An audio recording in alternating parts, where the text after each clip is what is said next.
And we are back on Channel 9 Education News. For those of you who are just tuning in, my name is Charles Gregory Finn, and this is your one-stop shop for educational resources. We were just catching up with 8th grade student Jeremy Michael.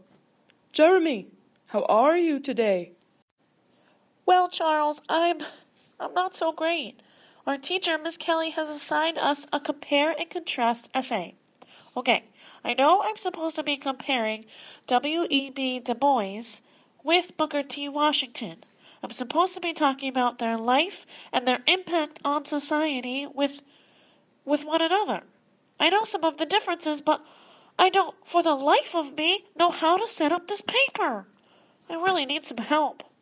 Jeremy, this is the perfect topic for you to bring to us. The simplest thing you can do is just start writing. Don't even think about it at all. Just write.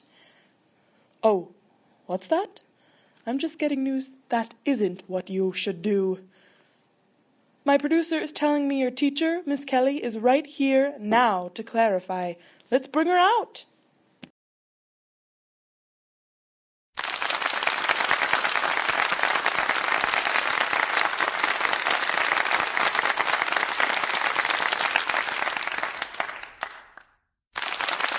Miss Kelly, welcome to Channel 9 Educational News. I was just in the process of telling Jeremy that he should just start writing on the similarities of Du Bois and Washington. It's perfect, right? What? No, absolutely not. That is probably the worst thing you could do when it comes to writing a compare and contrast paper. There is definitely a system that he's got to follow. Miss Kelly, can you please explain to me what that system is? Well, of course. I'm your teacher. Of course I can help you out. The first thing that might be a little helpful is to make two separate lists, okay? One for Du Bois and one for Washington. Now, you need to focus on one thing at a time and write down the important events from their lifetimes or the telling characteristics about the individuals. Write one at a time, the list one at a time, because if you do both at the same time, you could get very, very confused. Great advice. Then you just start writing, right? Well, still no. Once you're done with the list, okay, Jeremy, let me tell you, you should take one color highlighter. Let's say it's yellow. With the yellow, you should highlight any similarities between Du Bois and Washington.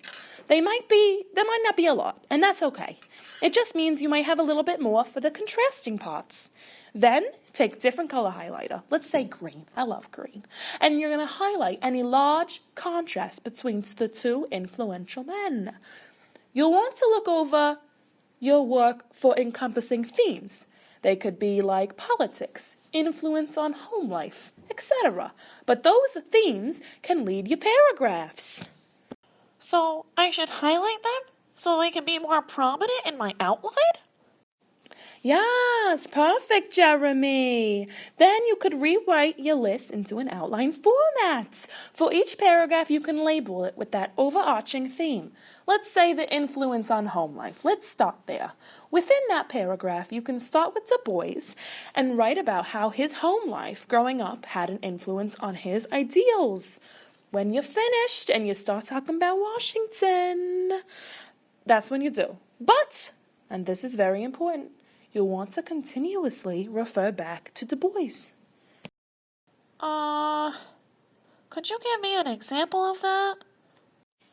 Sure, Jeremy. Let me tell you, Jeremy. Okay, ready? You could say a little something like this. While Du Bois's northern home influenced him to focus on education for African Americans, Washington's childhood forced him to worry about safety over education. Wow, I really see the comparison there. You noted what happened in Du Bois's life, and then you talked right about Washington's childhood. Thank you so much, Miss Kelly. Jeremy, anytime, sweetie, anytime. Next time you have a question, though, don't go to this guy. He doesn't even know anything about compare and contrast papers. Come right to me. I can even give you the highlighters. Wow, what a clarifying segment on Channel 9 Educational News. Next time, we will be hearing from a young girl of the 9th grade. We will investigate if Shakespeare really is a big deal. That's all for tonight, folks. Just remember, when you feel confused, just tune in with Charles Gregory Finn. Good night.